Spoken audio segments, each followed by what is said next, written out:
following program is pre-recorded.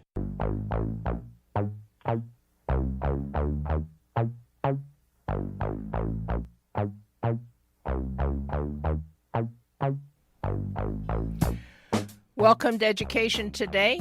You're listening to KPFA 94.1 FM, broadcasting from Northern California. And also, you can also hear the station on the internet. I'm your host, Kitty Kelly Epstein, and my co-host is Jaron Epstein, who is not able to be with us today. We have a show today which is a Christmas present for progressives. It's evidence that progressives actually can do positive and meaningful things when they win elections. If you drown yourself in the corporate press, you'd think our candidates were bumblers, idiots, or crooks. But it actually isn't so.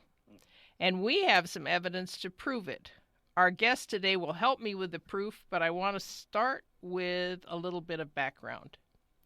There is a super important piece of Oakland's recent history that is either grossly distorted or completely ignored.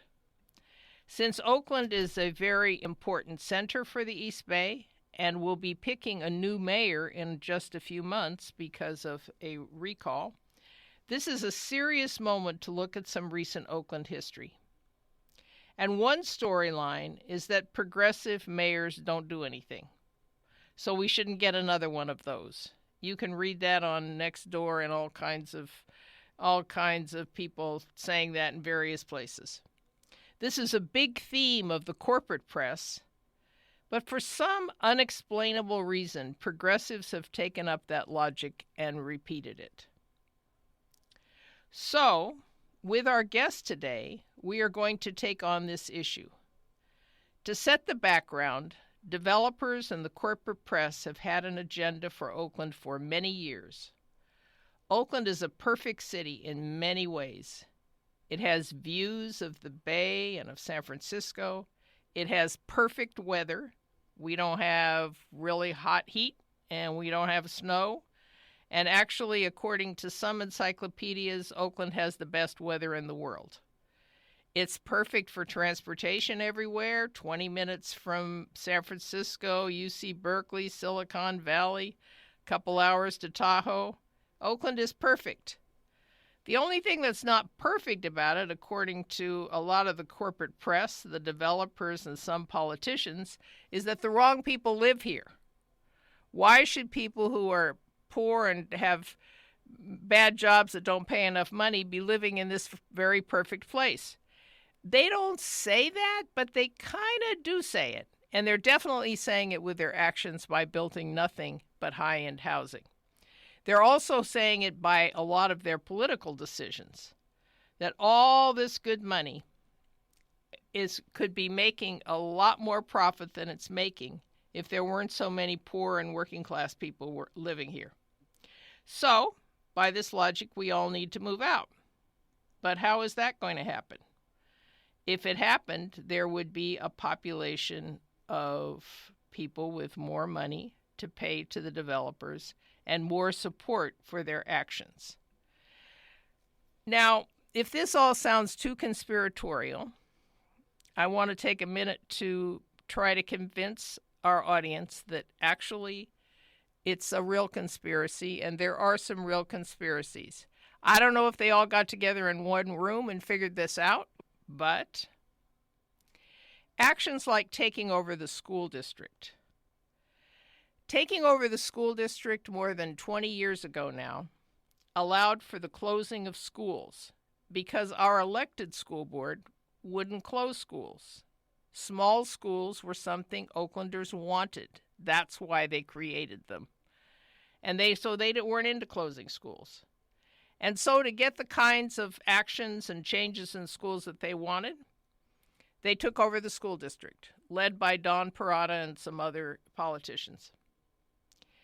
And one shocking statistic that has only recently been released was a study by Stanford University which shows that the most effective way to gentrify a neighborhood is to close a black school.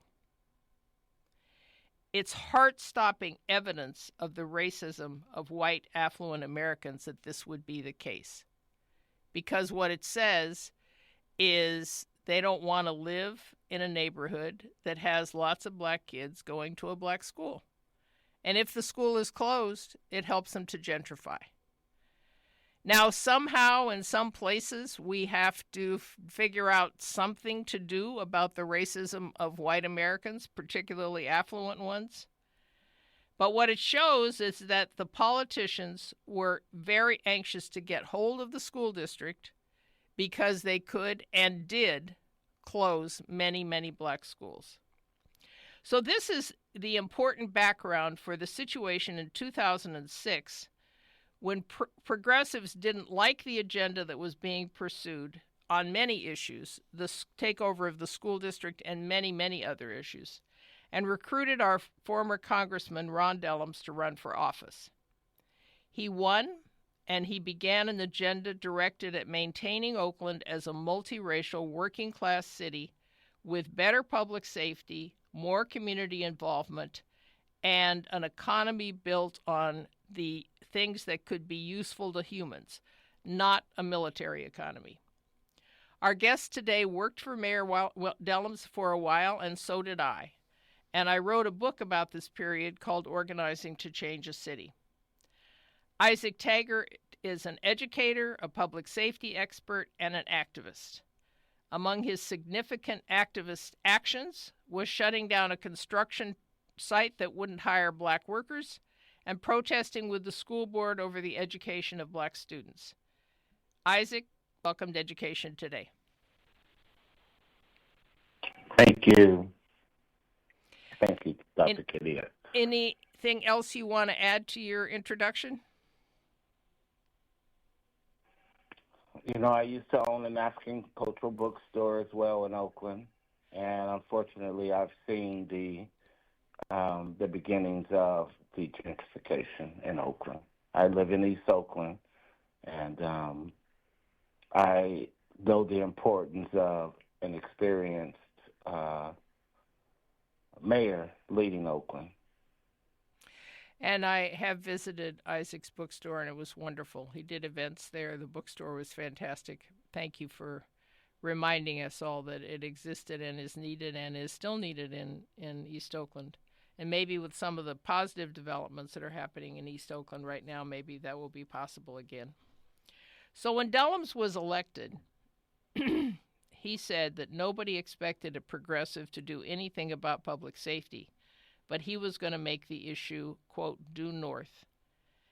And he took a lot of steps in that direction. He felt that people wanted a safe community. So unlike a lot of the hyperbole and misinformation that we get from the corporate press, it isn't true that progressives don't care anything about public safety. Of course, we all do. We want safe communities. We want everybody to be safe. But there are questions about how you achieve that goal. And so he did some things that were quite different. And one major success that he had was that he lowered the homicide rate by 40%. The homicide rate during the Dellums administration was lowered by 40%. The corporate press never reported this until he was leaving office. In fact, I don't know if the corporate press ever reported it. Someone in one of the independent newspapers did report it as he was leaving office.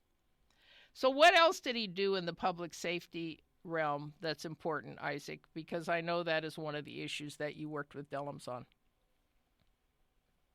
Well, I think first thing, Kitty, is that he valued and appreciated the role of the police. But he also understood that the police wasn't the only answer to public safety, and he expanded the conversation around what public safety really is. And so he, using his political influence, was able to bring in more resources for reentry of those that were incarcerated and coming back home to Oakland. And the resources started while people were incarcerated. Because of his valuable experience, we were able to work closely with the federal government to bring in resources, monetary resources, as well as the state, which gave us access to San Quentin State Prison, where we were able to work with individuals while incarcerated, preparing them to come home in a better mindset. And you actually were hired specifically for the job of helping people to reenter from prison, right? Something which I don't believe most mayors do, and I don't think that any mayor since him has hired a person who that was their basic sole. I'm not saying you didn't do other stuff too, but basic main job in the mayor's office, right? I had the privilege to be Mayor Dellums' reentry specialist, and I was located in the mayor's office where those who were trying to stay out of prison and those coming back home from incarceration could come and access real resources. And sometimes got to meet the mayor also, right? To training and employment, and got to meet the mayor as well many times. And it always seemed as though whoever the mayor was meeting, not just people who are considered important figures, was treated the same way. Everyone was a valued human, and he made jokes and talked with everyone and was actually, with the people. He was also in office when Oscar Grant was killed. Do you remember anything about that and his approach and feeling about any of that? Absolutely, it was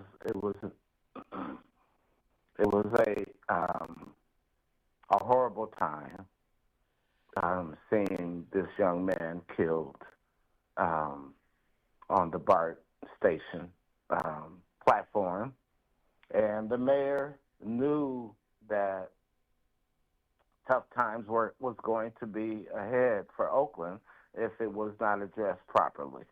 And so Dellums, when there were people began to protest and came out in the street, Dellums went out to the street. And he went out. I remember him going in between the people. First, he had us out in the street as well, but I remember him going in the middle of the people and the police. I remember him telling the police that we did not need the armored vehicles and all of those things. He also directed me to work directly with those who were concerned with police brutality. And we met with them in the mayor's conference room. Out of that, well, even before that, Kitty, you remember before the mayor even took office, or as he took office, he did not want to move forward without hearing from the people. And I believe we had over 40 task forces that addressed public safety and the other needs that Oaklanders were concerned about. And so his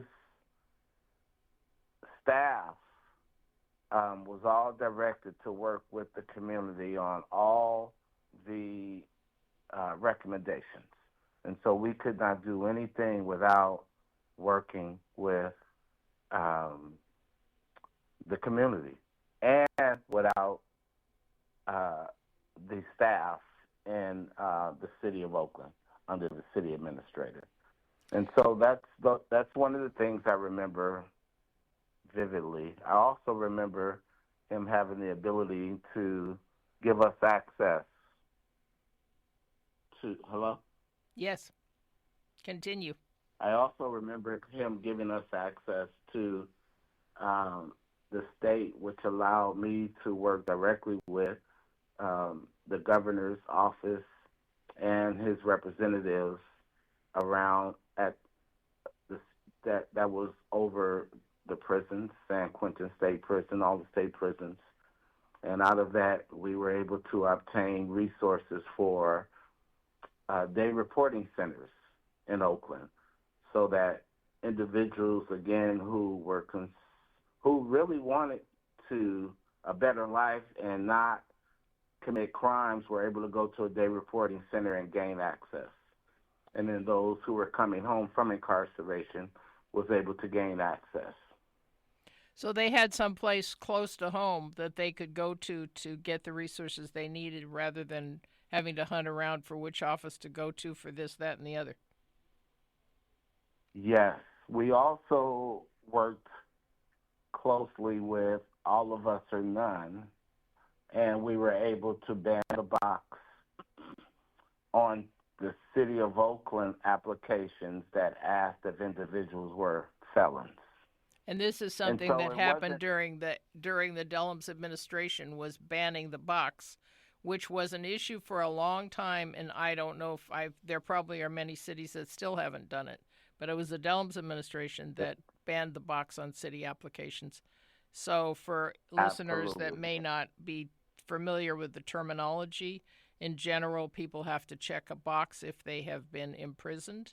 And the Dellums administration, along with many community leaders also, believe that forcing people to put a check that they have been in prison makes it much less likely that they're going to get a job. People may not say that's the reason, but that turns out to be the reason. And so the Dellums administration took the step of doing that, and I believe that was also one of the recommendations of the task forces. That was one of the recommendations, and especially if you check that you were black and a felon, most times those applications went directly into the garbage can or the shredder.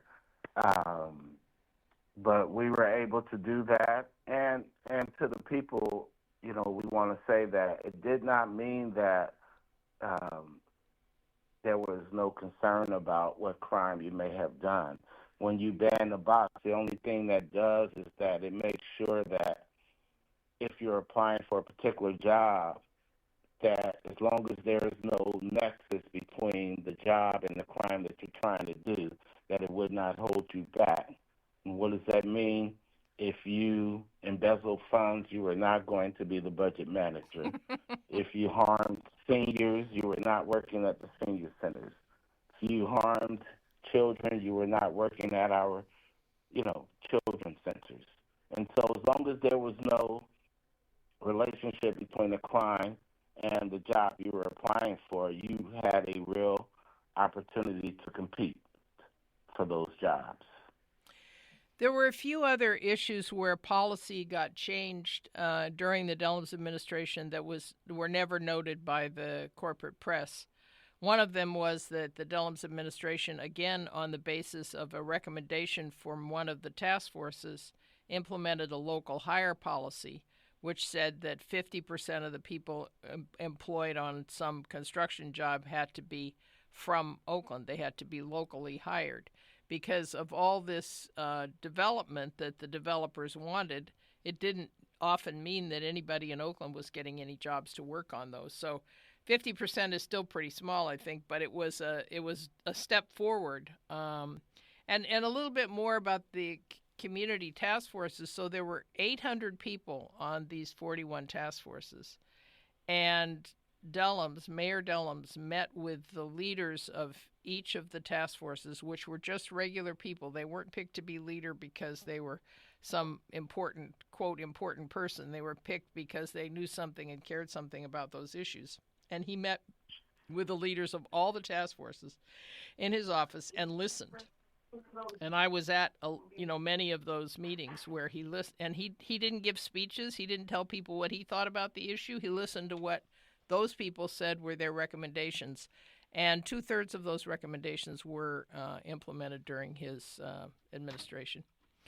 There's another point about education. So The school district had been taken over by the state.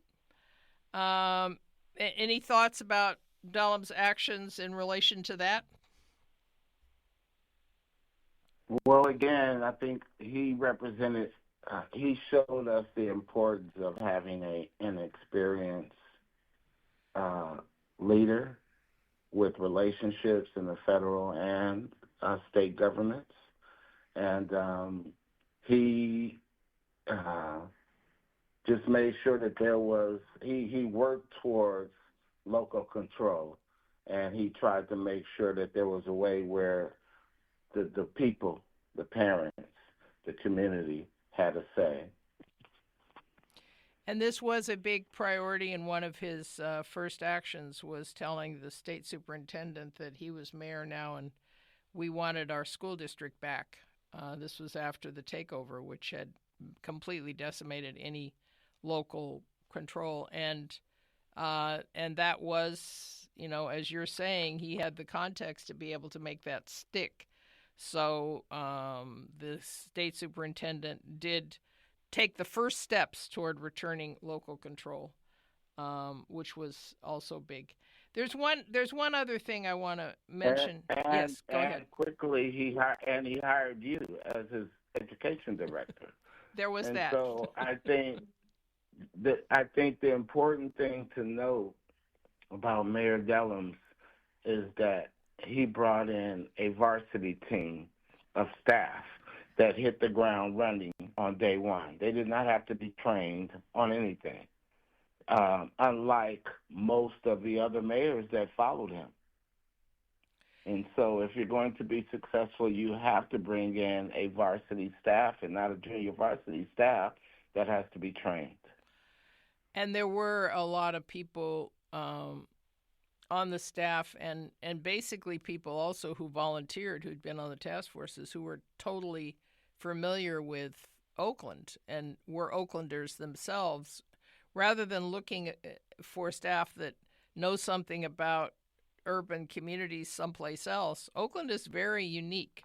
It needs unique mayors and it needs unique employees also who are kind of built in with the community.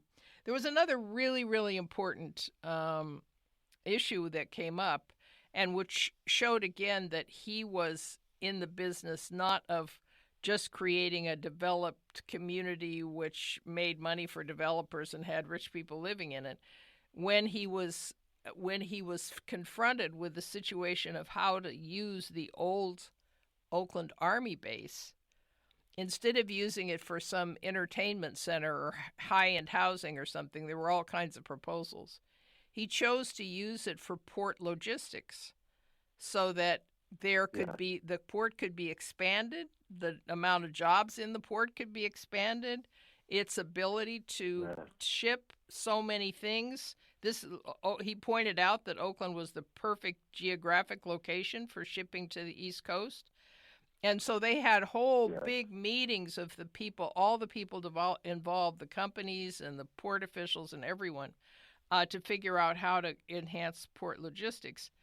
And the enhancement has been enormous, but in no place where people tell about the Port Logistics Center or any of the amazing things that have happened does anybody say anything about Dellums. Any comments on that approach? He was not only great for the people, but he was great for business. Yeah. Yeah. And you could see that today in a lot of the development.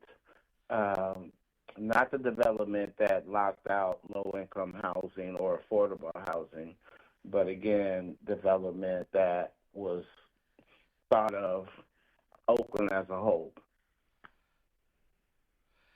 Yeah. So a lot of there was a whole business, and this was another thing that, he would say you don't expect progressives to get involved in public safety or in working with the Chamber of Commerce, but he had a whole network with the Chamber of Commerce where they met, once a month. They decided what the next priorities were for economic development. He had a strong relationship with the Chamber of Commerce. So he had a vision of himself as building a working class community and keeping it multiracial, but also doing the things that needed to be done around public safety and economic development to make things go forward. So it was a kind of. Go ahead. And he knew that, again, when you talk about public safety, excuse me, Kitty, he knew that, again, that you couldn't police your way out of the concerns around public safety.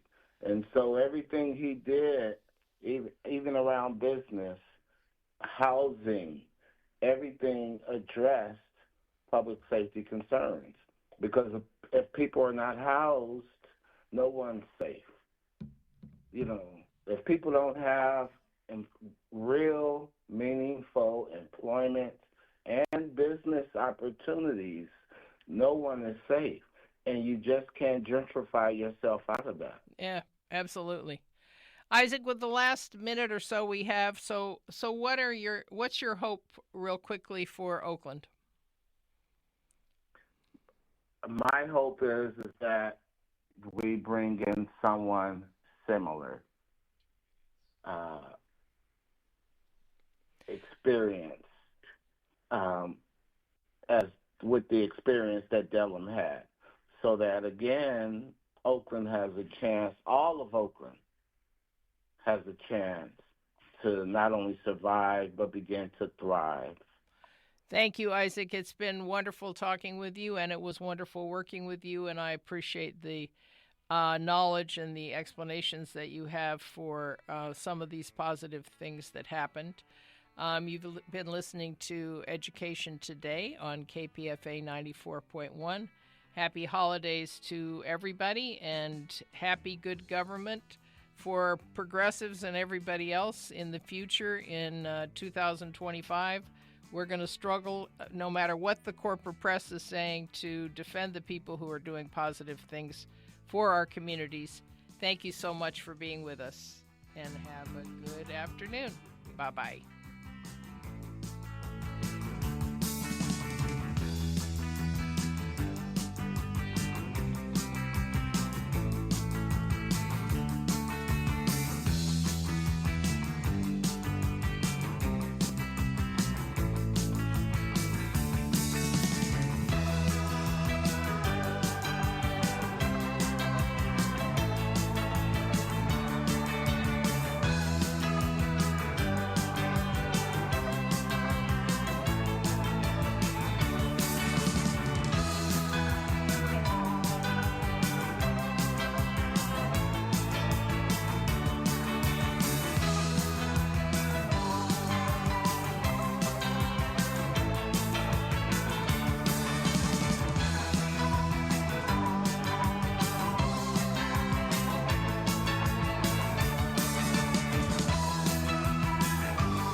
Tired of the same old headlines? Yeah, so are we. KPFA goes deeper, giving you the stories behind the stories, because we believe you deserve more than surface-level reporting. Listen now at kpfa.org. Real radio for real people.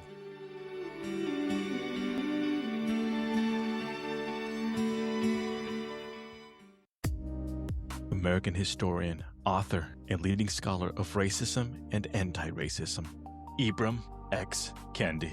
People are facing real challenges in this moment. And what Great Replacement Theory convinces people that the source of your challenges are those other people, or those people who are strangers, or those people you already don't like.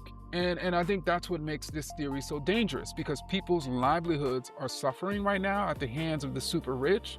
And some of those people within the super rich are heavily financing politicians to tell people that they're suffering because of people who are suffering even more than they are.